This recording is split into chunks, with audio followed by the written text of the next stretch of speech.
And we're here with Conor Ryan. Conor, what is up? Evan, I spent the morning and afternoon at a hockey rink watching the Bruins practice for the first time in months. So I am feeling splendid, feeling overjoyed, and looking forward to the 2021 season. How are you doing today? I actually feel the same way. All In right. the same boat. Same boat. Isn't that why did we spend were we at the same hockey rink? I didn't see you, but I don't know. It's a big rink, but Yeah, maybe we missed each other. Maybe I was on the other side or something. But no, for those who don't know, we were at Bruins training camp day one. Because this is being recorded Monday night. We're recording this after training camp. Obviously, as you will listen to this, day two will be underway, and maybe day three and four. There's a lot of not a lot, but in a row, there's a lot right. of training camp days. So day one will quickly become irrelevant. It could, maybe it won't, but it could. So we're gonna try to keep this podcast uh, relevant to the future. We're not going to sit here and discuss Kevin Miller's play or in day one, or Jacob Zaboral not looking great in day one. Maybe he looked great in day two. We want to keep things fresh, and so I wanted to discuss in this episode. First, we have not been on Bruins Beat. We have not done a podcast since Chara left. We Oh, yeah. actually we Hmm. did that seems like forever ago now. We did that podcast. We both predicted he would not return. That was the headline, and then the next day he was gone. Yes. So perfect for those who are listening who are like, "Oh, I want to hear what Evan and Connor have to say about Chara leaving." They got what we thought might happen, not what actually happened. So, um, just your quick thoughts, just really quick, because again, it's a week old now, but really quick, your thoughts on Chara leaving. Yeah, I think now that you've had some time to process it, I think for a lot of people, especially the first reaction is kind of that, visceral is the right word, but just the immediate kind of emotional response of like, I can't believe, they let a guy like him go, especially when you factor in, the contract that he signed with Washington and the fact that it seemed like based on, his presser with Washington that it seemed like they pretty much were like, hey, we're going to give you this reserve role, right? Like you're not going to play maybe every once in a while, um, but you kind of sit back on it now and you think about it. It just seems like it's just an unfortunate ending for all involved, right? Like I can't fathom the Bruins being in a spot where they're like, yeah, you're gonna be our seventh guy. Like we're gonna not play you over Zaboral and Vakanainen. Um, it just seems like it's unfortunate that it got to that point where they weren't able to work out a deal because you you hear him what he says about what it's going to be like in Washington, where he says nothing's guaranteed. It's like, well, is what's going to happen in Washington going to be exactly what they pitched him that he mapped out? Because I mean, he hasn't been able to practice yet because he's in quarantine going down to Washington. We all know this is an accelerated training camp, and you've got a situation where they've got a lot of back to backs and a lot of games early on. Like, are they guaranteeing him 18 plus minutes a night? And if that's the case, is it going to be a situation where he's going to be in a similar spot to what Boston maybe envisioned of him, where he's going to be rested on back to backs or something like that? So it just seems now that you kind of sit back and evaluate what the different roles might have been. I feel like we could be in a spot in a month or so where it's just going to be an unfortunate situation where he's pretty much in the exact same spot that we all thought he would be in, just in a different jersey, which is again just unfortunate all around. Not only the fact that Bruins lose their captain, they lose just a guy that would have helped them out in an area of need in terms of the defense, but you now also have this added pressure to guys like Zaboral and Vakanainen. Like, these guys are going to go through the struggles and the ups and downs this year, but now every single time one of these guys blows a tire or they can't keep a puck in, it's just on Twitter, it's going to be like, this is who we replaced Zdeno Chara with. Like, and that, that's part of the business, I guess, right? But still, it's a tough hit for a few of these younger defensemen who are trying to like cut their teeth up at the NHL, that they've got kind of that narrative on top of the natural pressure, right, of landing a spot in the NHL. So I think it's just an unfortunate situation all around. Yeah, it doesn't help those guys because I think we're gonna hear that a You know lot you're gonna this hear it. year. Yeah. You're gonna hear it a ton because I don't think there's a chance that they don't experience those struggles, and I don't think that I don't think I doubt that guys like Vakanainen and Zaboral are going to be good replacements. I think you're going to see a lot of John Moore, Jeremy Lozon, who we figured, and is young as well. So got to give props there, young guy. But we'll get into that a little later. Now with Chara gone, though, my favorite thing going on in Bruins land right now is the tiptoeing around that the Bruins are doing of just naming Bergeron captain. You have Chara and his media availability last week. Just like, ruining nope, it. just Spoiler ruined alert. it. Just completely came out. Shocked Was like, all yep, of us. Patrice Bergeron, next captain of the Bruins. And Cassidy Monday basically was like, if Patrice is captain, if Patrice is captain. And I'm like, oh my God. And every person wants to say it, but I think they're giving this kind of time to give respect to Chara. And I think that's what their initial thing was. So fine. I think it's just funny because, like, I don't think there's any chance it's anyone else. Wouldn't it be great Imagine if the Bruins came if out it wasn't. and we're naming David Krejci the captain, or we're naming Charlie McAvoy the captain. Not to say they don't deserve it, Right. but like Bergeron's the obvious choice. Like Andre Kasha. Nick Ritchie is going to be captain. Yes. Talk about like a backlash. Like Warrior would be burned to the ground if Nick Ritchie became captain of the Bruins. It's good to see that Bruins fans are already in midseason form, because I think probably you were in the same boat. We did something as harmless on Monday as simply tweet like Ritchie - Coyle - Smith, and my God, you would think that I had insulted like the South Shore on Twitter, because I was just bombarded with salty rhetoric thrown back at me on Twitter for it. So it seems like Bruins fans are already, at least most of them have, the jury has already been decided in terms of what Ritchie's going to give this team. But we'll see. I went so far as to say Ritchie looked good with Coyle. I thought Ritchie looked, I think. And again, it's day one. I said it's day one. So I mean, we'll eat crow if we revisit this in a week when training camp's almost over, considering this is how quick the preseason really is for the Bruins. But I mean, Ritchie, you also have to factor in. I think one thing that I'm sure stood out for you is that Craig Smith looked pretty damn good. I mean, the shot is what everyone knows. I mean, he's a proven, sniper, a guy who gets a whole bunch of pucks on net.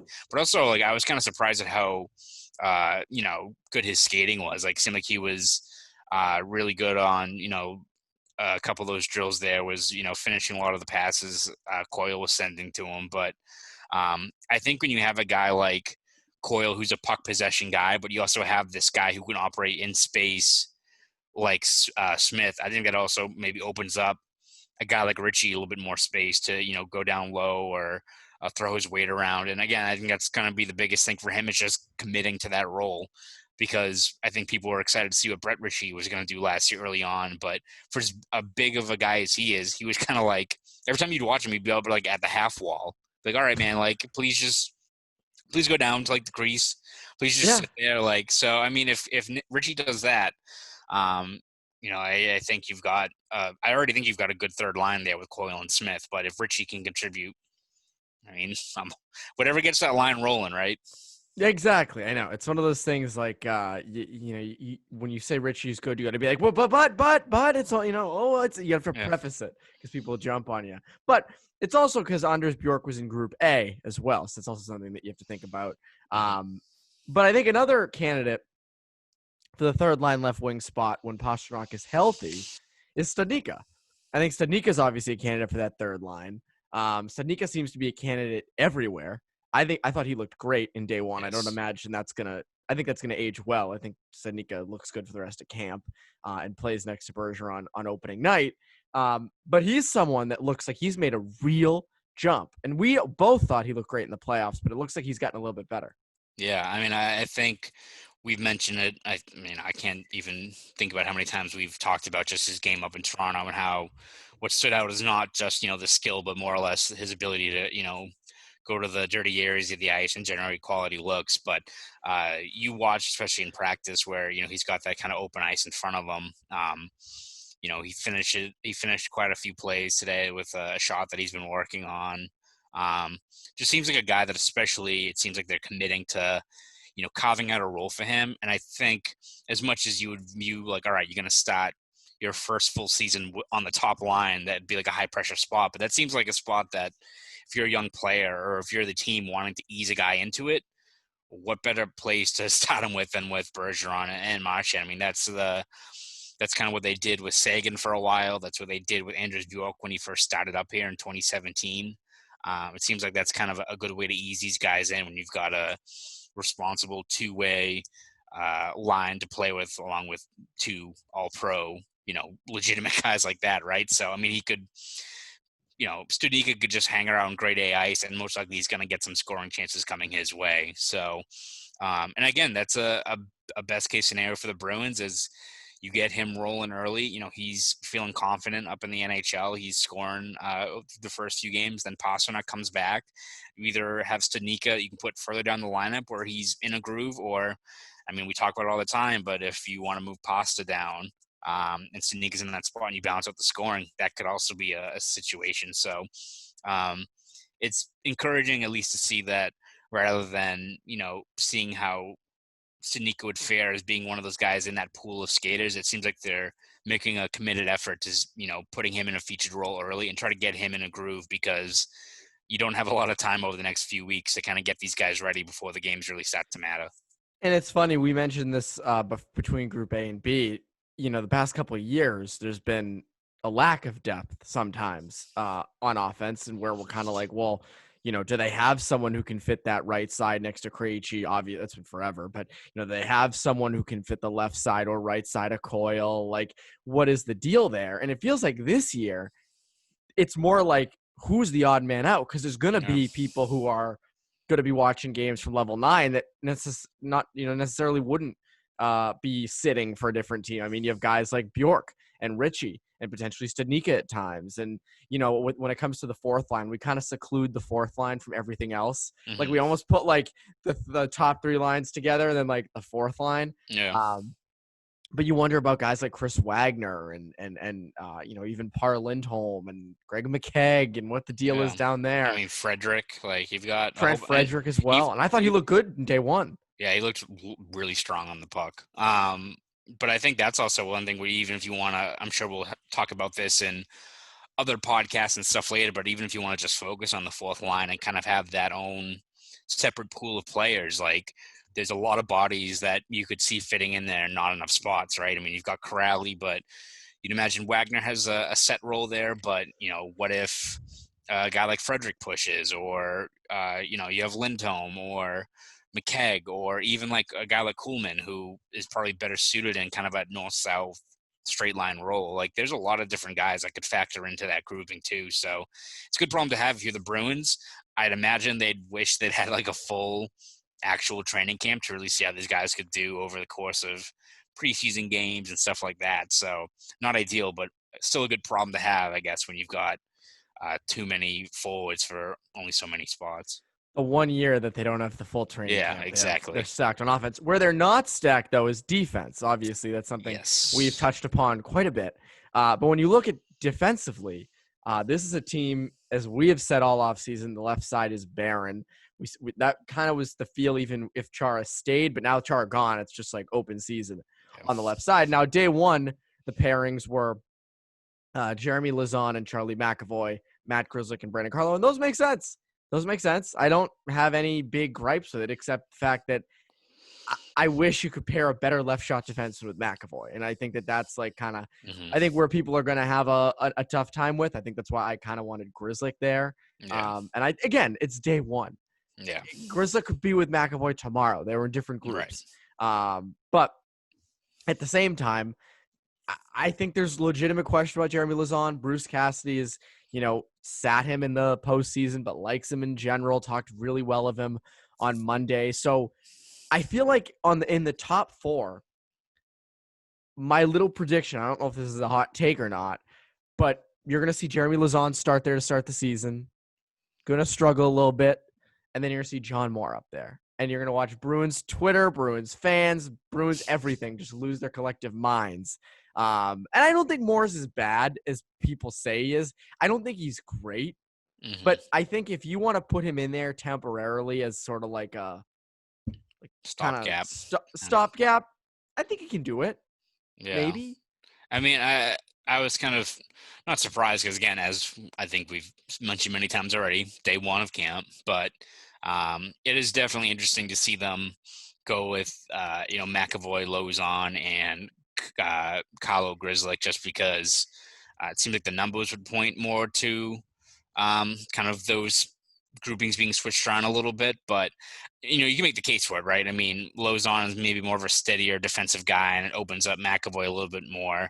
You kind of still have the Krug Kahlo dynamic with a guy like Grizzly with Kahlo. Even though there's really not a lot of like tape or stats backing up like a McAvoy Lozon pairing. They really haven't played that much, but on paper, you'd imagine it would work out well. You put a lot of guys with Charlie McAvoy, you're probably still going to have a pretty good pairing.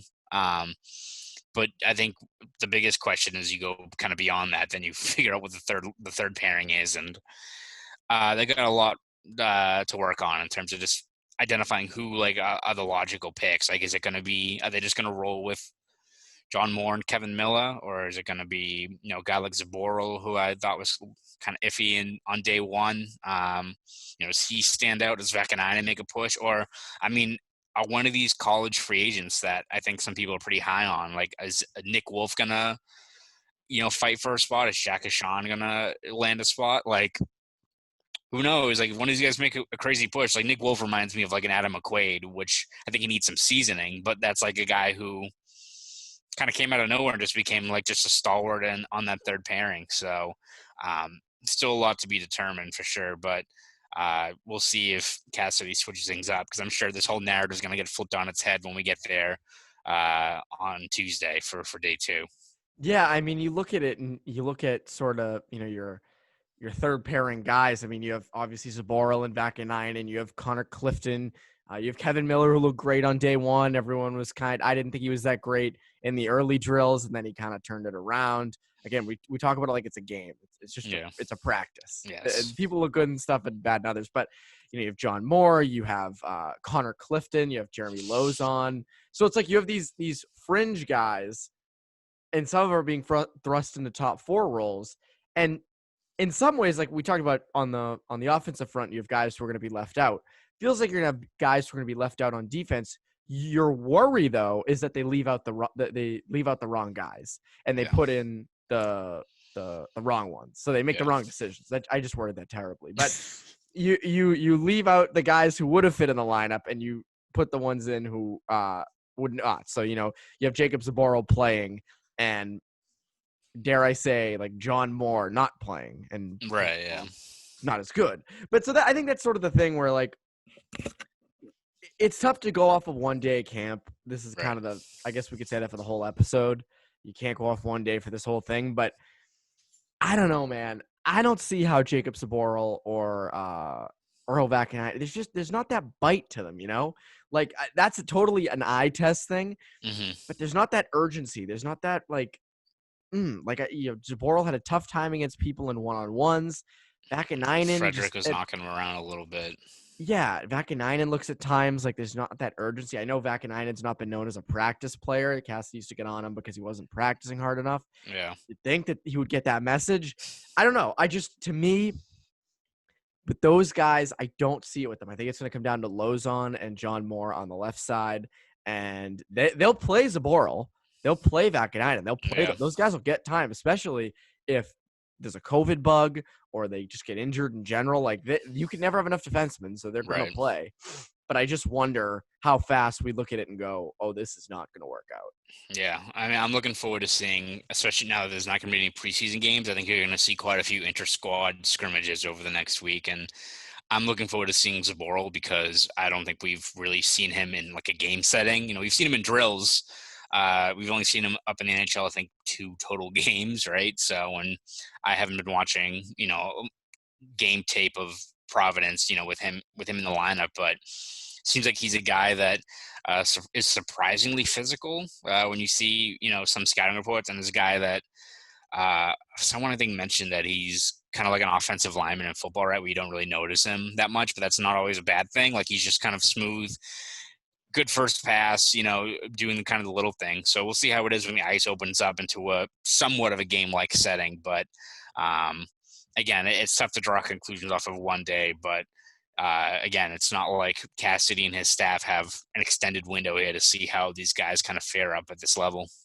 They got to do it quick. This has got to be very quick and right to the point, and that's sort of what they need to do right now because there's not, as you said, not a lot of time. So we covered everything, and this was I feel like this was a quick episode. Maybe we just had a lot to talk about for the first time in a few months. But we covered Chara, we covered Bergeron potentially or going to become captain. I don't know, man. I don't know. Kevin Miller's making a pretty big push for it with everyone's true. talking about him. Helped lead the stretch in day one. He did lead the stretch. Bergeron brought him in too. So is Kevin Miller trying to topple Patrice Bergeron as captain? That's what we should be really talking about. Maybe co-captains. Yeah, maybe. Imagine they gave like 3 people the C. They're just like, we're gonna do a 3C. Like they will have like an A because they're always saying there's so many leaders without letters in the locker room and participation trophy time. Everybody gets a letter. And awesome. it should be like a rank of what kind of leader you are. It's like you're like number 22 on your jersey means like you're the 22nd leader in the locker room. That wouldn't cause any problems. Poor Greg McKegg. Like he doesn't even. It's like his first day on the job, and they give him 22. He's like, I don't know half the people in here. What was I supposed to do? Yeah, poor Greg. Connor Clifton's like number 21. He's like, what is this? But anyways, that is that. Those are the lines from day one at camp. Connor will have the coverage for you from camp for BSJ. I over at CLNS Media. And that is today's Bruins Beat. Felt like quick, as I said, felt quick. But at any rate, that is today's Bruins Beat. That is Conor Ryan. I'm Evan Marinofsky. You Bruins Beat listeners, have a great rest of your week.